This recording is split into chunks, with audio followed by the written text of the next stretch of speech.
남쪽 사람들이 대표적으로 북에 대해서 갖고 있는 편견. 대체로 다 편견 아닌가요? 대체로 다 달라요. 제가 처음에 왔을 때 난 42년 동안 살아왔는데 남쪽에 와서 남쪽 분들이 이야기하는 거는 제가 살았던 삶을 몽땅 다 부정하는 이미지? 뭐 맞는 게 별로 없어요. 그래가지고 근데 제가 처음으로 남쪽 오기 전에 미리 평양에 있을 때 남쪽 사람들이 이렇게 우리를 이상하게 바라본다 하는 걸 한번 처음에 느꼈던 적이 있는데 89년도예요. 임시경 씨도 아시죠? 임시경 씨가 89년도에 평양에 한번 왔었는데 그때 임시경 씨가 기자회견 하면서 이런 말을 했던 적이 있어요. 자기가 학생 때 방공교육을 받았다. 그래서 학교에서 한 사람한테 머리다 뿔 달리게 해놓고 학교에다 바쳤던 냈던 일이 있었다. 그거를 기자회견에서 말을 했는데 그거를 TV로 아예 공개를 한 거예요. 북에서.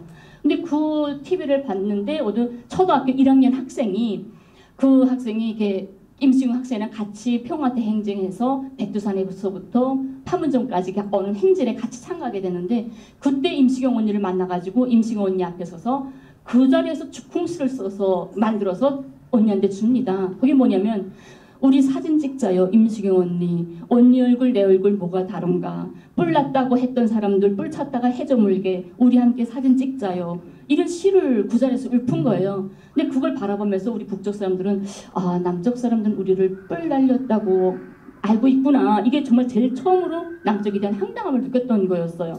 우린 어릴 때 배운 게 그냥 제가 처음 배운 게 저 남조선은 우리 형제고 덤퍼고 언젠가는 한 집에서 살아야 할 가족이다. 저 분계선에 나와 있는 국부는 미제에 총알 받으러 나와 있는 사람들이고 우리는 저 사람들 교양해서 총을 자기 동족의 가슴이 아니라 이 땅을 가로막고 있는 미제에게 돌리도록 해야 한다. 이런 말을 수없이 교육을 받았는데 아니 갑자기 남쪽에서 우리를 뭐 이렇게 뿔 달린 괴물처럼 생각한다니까 정말 놀랐는데 남쪽에 와서 제일 놀랐던 거는 일반 사람들도 아니에요. 국회에서 하는 거를 TV로 보니까 주적이 누구냐 하니까 북한이다 뭐 이런 말을 해야 뭐 통과가 되고 그런 말 안 하면 빨갱이처럼 이상하게 오해받는 이런 걸 보면서 우리는 항상 형제로 가족으로 생각했는데 이 사람들이 왜 우리를 적으로 나쁜 놈으로 생각을 하지? 이런 게 제일 좀 혼란스러웠던 것 같아요. 북쪽 사람들은 있지 않습니까? 행복의 높이가 다르거든요. 흔히 우리 남쪽 사람들은 물질 생활이 풍요하죠. 예?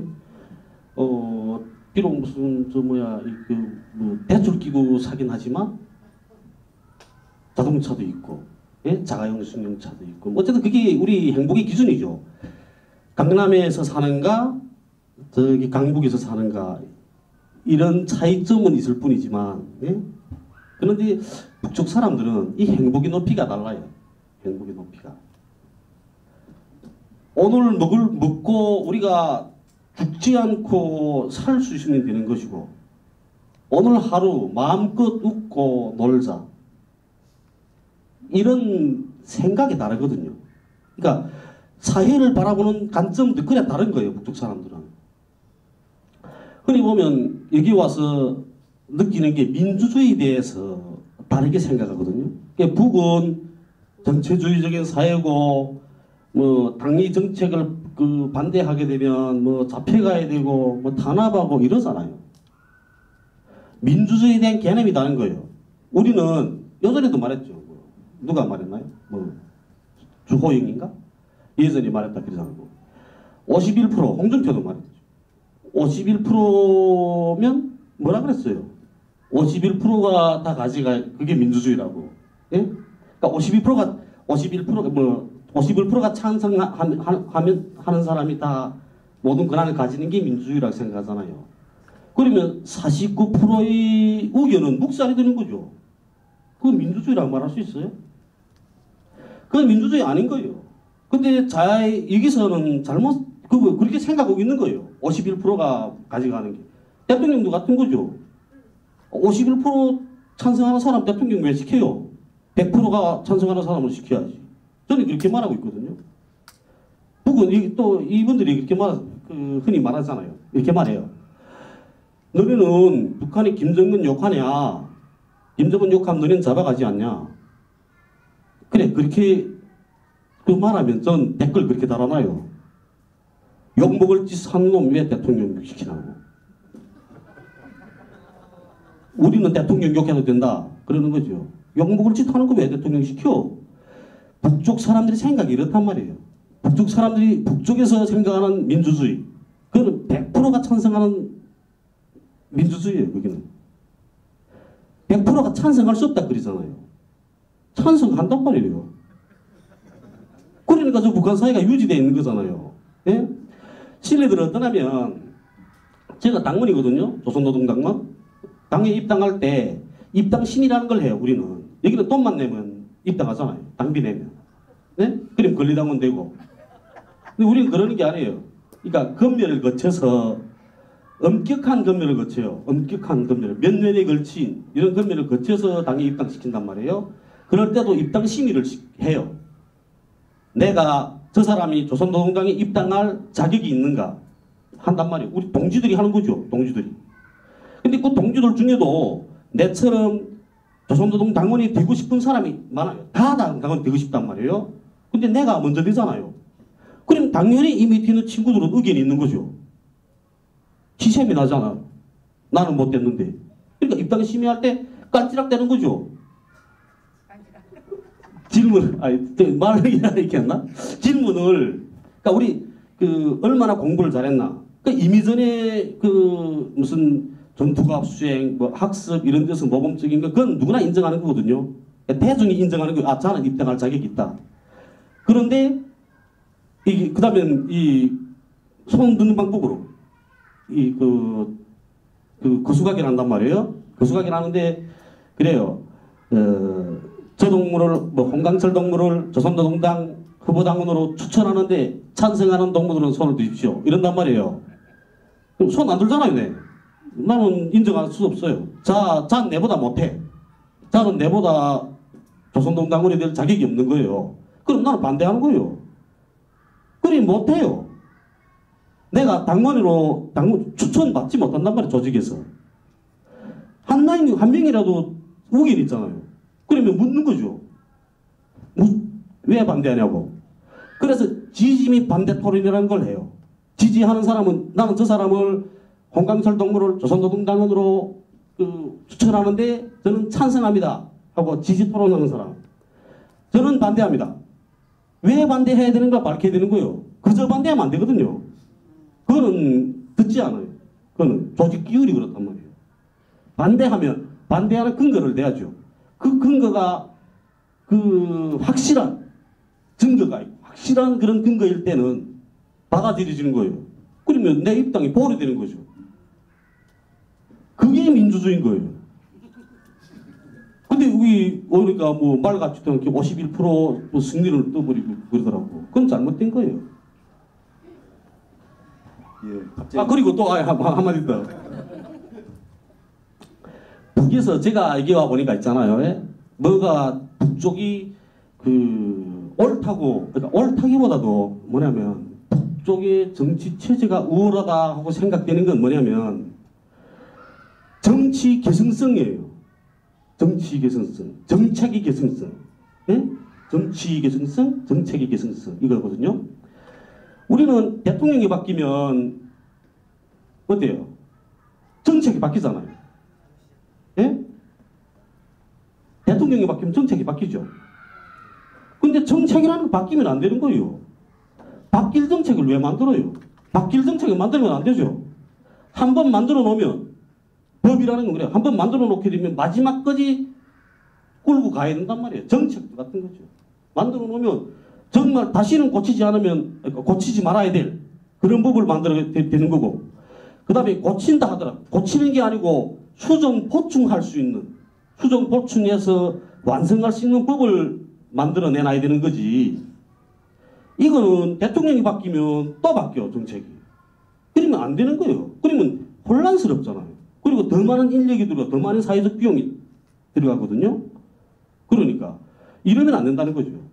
대신 북은 정책의 일관성이 있어요. 북의 정치는 정책의 일관성은 있단 말이에요. 그러니까 사람들이 헷갈리지 않는 거지 우왕좌왕 안 해요. 그다음 한 가지 또 있거든요.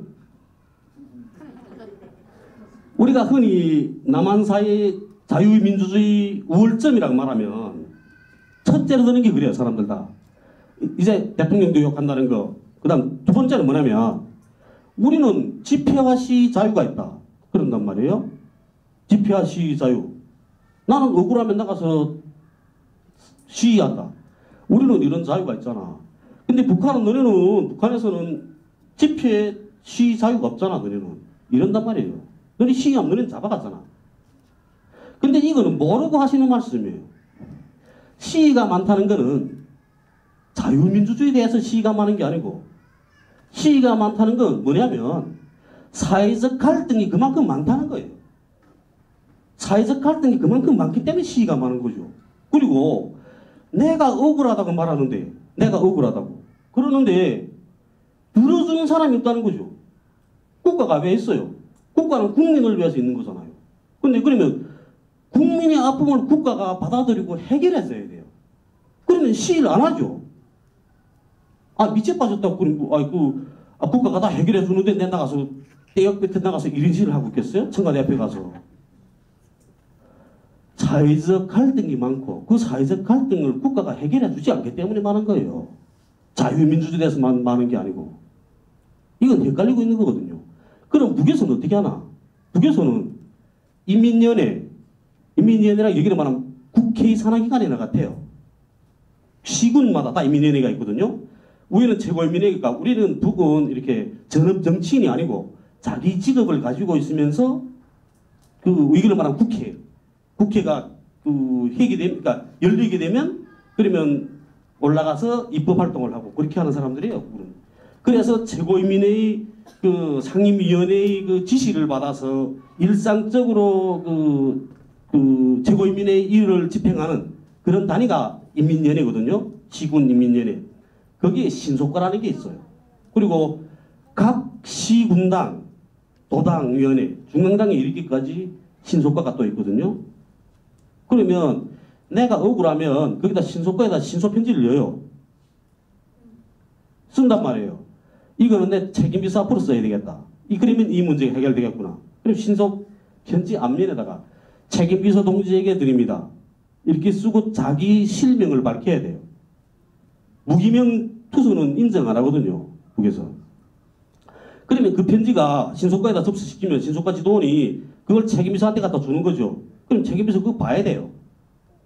그걸 김정은 위원장 앞으로 썼으면 그 편지 김정은 위원장한테 가요. 앞으로 딱. 그럼 김정은 위원장이 뜯어보는 거죠. 그걸. 그 어간에서 누구도 그걸 가로채지 못해요. 생각해 보세요. 내한테 올라오는 편지를 내 김정은 위원장이라고 생각해봐요. 내한테 올라오는 편지를 중간에서 어느 그 하바닥 간부 하나 뜯어봤어요. 그럼 내 대단히 기분 나쁘죠. 우리 집에서도 그렇잖아요. 내 휴대폰에 오는 문자 메시지 와이프 봤어요. 지가 먼저 보는 거죠. 그러면 네가 왜 봐? 그럼 기분 나쁘잖아요. 그런 것 같은 거예요. 누구도 못 뜯어봐요. 대신 그 신속편지가 중앙당 거지. 그러니까 이제 김정은 위원장 앞에 거지 그 신속편지가 갔다는 것 자체는 사안이 그만큼 엄중하다는 거거든요. 그러면 김정은 위원장이 그거 보게 되면 그 다음에 난리 나는 거죠. 그 즉시로 그 다음에 비상설 그룹화 조직에서 그 신속편지에 대한 문제제기 해결하려고 내려가는 거예요. 그러니까 해결해 준단 말이에요. 북은 내가 억울하다고 말하게 되면 해결해 줄 사람이 너무 많아요. 당위원회, 각급 근로단체 조직들, 뭐 청년동맹, 직업동맹, 농군맹, 이런 여맹, 이런 각급 조직들이 있단 말이에요. 그 조직들에서 해결해줘요, 그 문제를. 근데 우리는 해결 안 해주잖아요. 억울하다고 말하는데. 십몇 년 동안 저 청와대 앞에서 시위하는 분 알거든요. 대한송유관공사 그 딸이 거기 다니다가 성폭행당하고 살인당했죠. 죽었죠. 그분은 12년 동안 저 강화문에서 살고 계세요. 억울하다고. 내 딸 원수 갚아달라고. 근데 해결 안 해준단 말이에요. 그러니까 시위하는 거잖아요. 북에서는 그런 일이 있을 수 없어요. 편지를 쓰면 그 즉시 해결이 돼요. 제가 여기 와서 그 낙동강변 2인조 강간살인 사건, 문재인 대통령이 그 변호사 시절에 변호했던 사건이거든요. 재신 전문 변호사로 알려진 박준영 변호사와 함께 그거 했어요. 제가 재신 도왔거든요. 그 사건 그 사건을 알게 된 게 2016년 그때 알았어요. 그런데 그 사건을 준비해서 지금까지 재판이 안 끝났거든요. 지금까지. 지금도 재판이 진행 중이에요. 그 사람들이 살인범 아니거든요. 그런데 북에서는 이런 재심 사건은 2달 안에 해결해야 돼요. 그건 법으로 딱 밝혀놨단 말이에요. 그러니까 억울한 사람이 억울하다고 말하게 되면 2달 안에 인차 해결되죠. 근데 여기는 그게 몇 년이 될지 모르잖아요. 저도 지금 제 재판이 대법원에 가 있은 지 지금 이제는 만 4년이 지났거든요. 완전 희망고문 시켜요, 희망고문. 올해는 끝나겠지, 올해는 판결 나오겠지, 이런단 말이에요. 올해 판결 나오면, 야, 좀 허리 펴고 살자. 이러죠, 내가. 가슴 조이지 말고. 근데 안 되잖아요. 이런 문제들이 북하고 남한하고 다른 문제고, 북이 좀 더 우월하다고. 그러니까, 저는 그러지. 그러니까 우월한 거는 나라 대화해야 되는 거잖아요. 못 사는 나라라고 해서 없애고 만드는 거죠. 그렇습니다. 예. 오늘 홍학철 선생님의 특강이었습니다. 예, 좀 전에 뭐 또 입당 문제 이런 거 하는데 그 다음에 입당하면서 그 민주주의 얘기를 하면서 입당 문제를 이 비유라 그래야 되나 했고 또 그 다음에 이제 시위문 하면서 북한에서는 신소제도에 대해서 얘기했는데 북한 영화 같은 데 보면 신소제도 신소 처리하는 그 장면들은 상당히 많이 나와요. 영화 속에서 그 뭐지 한 초국당이라든가 당이든 뭐 어쨌든 인민회든 신소 들어왔다. 뭐 그거에 대해서는 아주 예민하게 그냥 흔하게 나와요. 영화 속에서는 보면 신소 문제들은 신소한다. 자기 불만 있으면 신소한다 위에다 이런 거며 그 다음에 입당 부분도 북에서는 우리하고는 참 정서가 다른 거죠. 어쨌든 우리하고 다름을 인정을 해야 돼요. 그것을 내가 옳다 뭐 틀리다를 떠나갖고 다른 거를 일단 서로는 인정을 해줘야 돼. 서로 다르게 살고 있다는 거. 뭐냐면 북에서의 입당은 이 한 개인에게의 어떤 이 뭐라 그래야 되나 그 완성 그게 최고의 희망. 쉽게 말하면 그러니까 입당이. 북에는 2가지 생명이 있거든요. 육체적 생명과 사회 정치적 생명 이렇게 있는 거예요. 그래서 흔히 교육하는 것도 이렇게 교육하죠. 육체적 생명은 끝이 있지만 사회 정치적 생명은 영원하다. 사회 정치적 생명은 영원하다 이러는 거예요. 그래서 아까 그러니까 당원이 되는 건 사회 정치적 생명을 가지는 거죠. 당원이 되는 건. 예, 참고로 그래서 거기 있는 사람들은 다 당원이 되고 사회적 문화가 그런데 당원이 다 되고 싶어하고 한 번쯤은 다 이러고 했는데 여전히 못된 분도 이렇게 있습니다.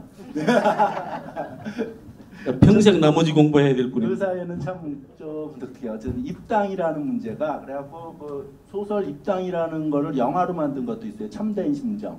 참된 심정이라는 그 영화를 보면은 아 이런 사람들이 입당을 하고 이런 사람들을 기준으로 당원을 소중히 여기는구나 하나의 그런 문화를 좀 엿볼 수 있어요. 한 측면이지만은 어쨌든 영화로는 참된 심정 그런 게 있고요.